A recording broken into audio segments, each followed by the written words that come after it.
Time Trap is your movie. Yeah. And you are here at the festival, which is about promoting women, diversity, inclusion, all of these things. And so you submitted to the Bentonville Film Festival because Time Trap. We actually submitted to the Los Angeles Film Festival, and one of the screeners for LA Film Festival saw it and thought it would be a good fit for this one because it's about a group of archaeology students who go into this cave looking for a missing professor. Two of them are like upper TAs, and then one of them is like the girlfriend or love interest of the guy, and then the younger sister. So ultimately, it's three women who go into the cave with a young man. He gets hurt, and they have to get him out. Awesome. They save the day. That is awesome. Well, as we do. Yep. So writing the film, producing the film, the trajectory of the film, and obviously you didn't go into it thinking, hey, we're going to write a film about women saving men and we're going to submit it to the Bentonville Film Festival. It just came naturally. So yeah. It's a fun movie, and I think we grew up watching like James Cameron movies, and that's like huge. all of his characters are strong women that are in these like crazy high concept situations, and you know they're kind of in control, and that's something that really appealed to me about the first draft of the script when Mark sent it. And on top of that, it's just fun sci-fi with like a cool puzzle. Also, something to consider is the movie that we made before. It was just about a bunch of men, and it was like we needed to change things up a little bit. Seriously, just like there's a different dynamic on set when it's different, and we were very glad to be able to change that up and have new voices come in and try something new. We had a blast. Good. Well, so tell me about personal experiences of women in your life, or some examples, or even people that you look up to that you're like, you know what, we need to see more of this on screen. Yeah, I mean, well, even behind the screen or behind the scenes on our film, Madison Fisk was our production designer, and her mom is Sissy Spacek, and her dad is Jack Fisk, who's like this legendary production designer.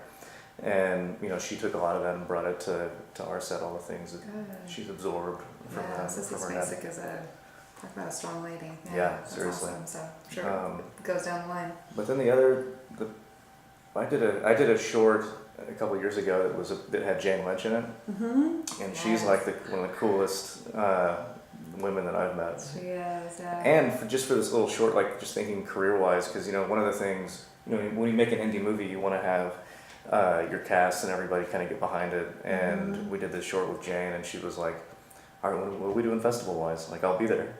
And to have Jane Lynch show up at a film festival for this little 9-minute short film when she's off doing, hosting a game show, doing a TV show. She's probably in like 5 movies, but she's still showing up for this little project. To see somebody that's devoted to her projects and getting them out there is really cool. Yeah, that's awesome. I love that. I think one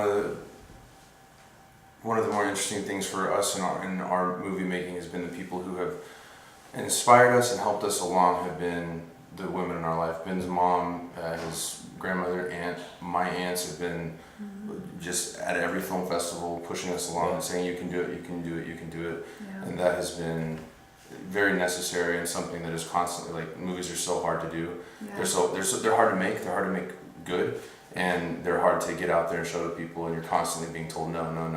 It's nice to have people who are saying, yes, you can do it. And my mom did all of the catering and like set accommodations awesome. on our set, and it was. So she was there. Yeah, she was there a lot, but also she just made it a comfortable place that like Mark and I were like, here's some chairs and a tent, and she made it this like lounge. So awesome. To have that there for us was really cool. Also known as woman's touch, right? Yeah. we needed it. Well, the same thing like with editing. We had a really good friend of ours named Tracy Duran come in and look at the movie, and she had so many notes that we would have never thought about.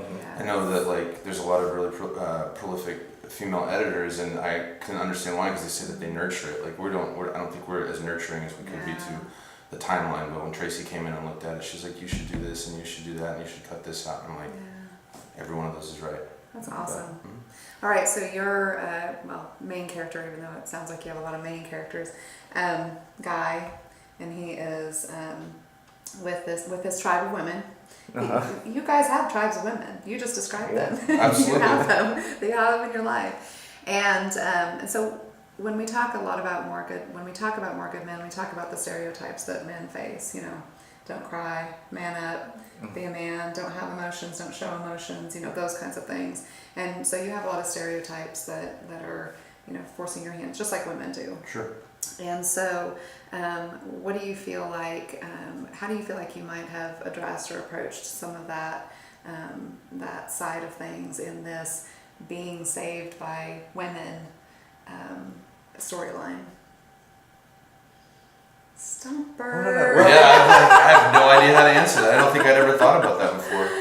Well, it made me think about, just as a guy making movies, like if you make a movie that is as high concept as this one and it's hard to make, shooting in a cave and all that stuff, like you're gonna I would have read that script and been like, no. It's a miracle that any of these actors agreed to do the film. I think they thought we had way more money because it sucked. It was really hard to shoot. But nobody complained. Cassidy, she did all of her stunts, and we had them come in with like a rappelling instructor, and Cassidy and then our Riley, who's the guy who's Taylor. They went off of the wall and like rappelled, and then Olivia Dragisevich, who's the 13-year-old in the movie. Both the ladies rappelled off the wall, no problem whatsoever. And Riley, as soon as he went off, he tumbled upside down, and we were like, "All right, we got to call a stunt guy in to do this." Because Cassidy did all of her own stunts, but we had to do. Awesome. I forgot about that actually. Yeah, I don't know what went wrong. And he's like a super athletic dude, and I think he just overcompensated. Yeah. He was like intimidated. Yeah. And he ended up upside down somehow. And Kind of scared us. yeah, we had to use a double. You're like, darn. That's awesome.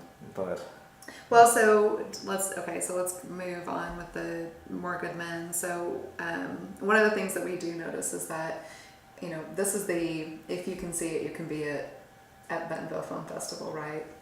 And that very easily portrays, about seeing women portrayed in movies. At the same time, seeing good men portrayed in movies, playing good, kind, because a lot of times it's the bad guy, the hero, the bad boy, which is being portrayed.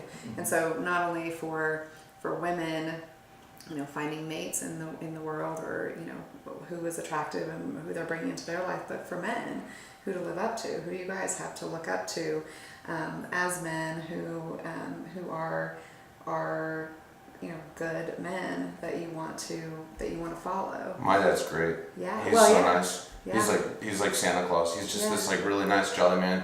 He works at a marshal at a golf course. He's retired now, and he says, my goal is to make 100 people smile every single day. And he says, so what I do is I'm just nice to everyone, and I count it every single time, and I try to get to 100 every single day. Clickers. He probably doesn't. He probably skips from like 25 to 85 and doesn't realize it. He's getting up there, but I think just being a genuinely good person to everybody without motive is what I've gotten from him. Yeah.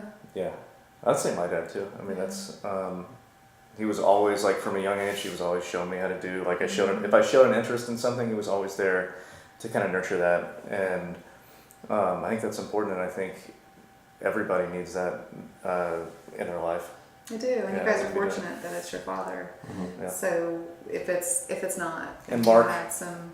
What? Yeah, and you look up to me. Yeah. No, you're right. You guys have each other. A lot of people grow up without a dad, and I think that we're lucky. We had our dads around, and I saw mine every other weekend. Every time I saw him, it was just like this awesome learning experience, and he's always been there for me. Like Ben was saying about his dad, mine same way. They're always encouraging us, and oh, you're interested in this, even if they're not interested in it, they still want to help you thrive in whatever that is. Yeah, absolutely. Well, and so media is, quite frankly, babysitting a lot of our kids, right? Right. Media is doing that, and so that importance of having good role models in media becomes that much more important. People to look up to and to admire and strive for. So putting women in front of all kids, boys and girls, and good men is a really good way to accomplish that. Yeah, and so many people can make films now. It's like, the cameras are available. Like you can go out there and make a thing. And don't say that anybody can do it. They're gonna be out of job. Well, that's true. But that's kind of what this festival does. Like anybody can make this movie, but like us, we've been working hard to get this film out into the world, and a lot of things aren't seen, and they never see the light of day. And I feel like there's a lot of that stuff that gets to see the light of day at Bentonville. Yeah, it's absolutely true. Tell me where you guys are heading to next. Is this solely on a film festival circuit Right now, right now? Cool. Yeah, so we're kind of at the tail end of our festival. From here, we'll kind of focus on how it's released to the world. We think by the fall it'll be up on the platforms and iTunes and Hulu and Amazon and stuff like that. Good. That's always we talk to filmmakers and my biggest fear is that I'm never going to have access to it. Right. I've even had a couple of people say that they'll just send us, the 10-day link or whatever so we can at least get it. But yeah, having good films get out there is really, really important. Yeah, and it's hard. It's a full-time job to try. You make the movie and then you think you're done and it's like, oh, somebody else is going to come along and they'll do this part. That's like having kids. Like you have the baby and then you're like, okay, I'm here. I got it done. It lasts Never, forever. ever. Yeah, they are like babies. They are. Movies, yeah. Do you guys have some new ideas or new things coming up that you want to share with anybody? I don't want to go into specifics, but we've been working on this movie for about a year now, developing it and trying to figure out a way to make it work. And we were at this festival thinking, maybe maybe we should try to do that, the inclusive thing. What if we change one of the roles to be a lead female? It's so much better. Not even kidding you, 15 minutes ago, we were on the shuttle over here. We walked through the entire movie and we realized that by changing the lead from, Jeff Bridges to Gina Davis, it's every scene means something different and it means something more, and there's a lot more dramatic tension that way, and I never would have thought of it and if I didn't see inclusion everywhere in the city. I'm not kidding. I love that. We have to end right now. We can't say anything else. That was perfect. That was so awesome. You guys are awesome. Thank you. Thanks for having us. Yeah, thanks for being here and being good men. Appreciate it.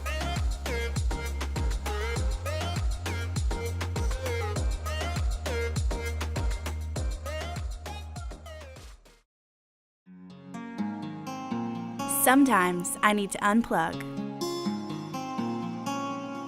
Sometimes I've got to reboot.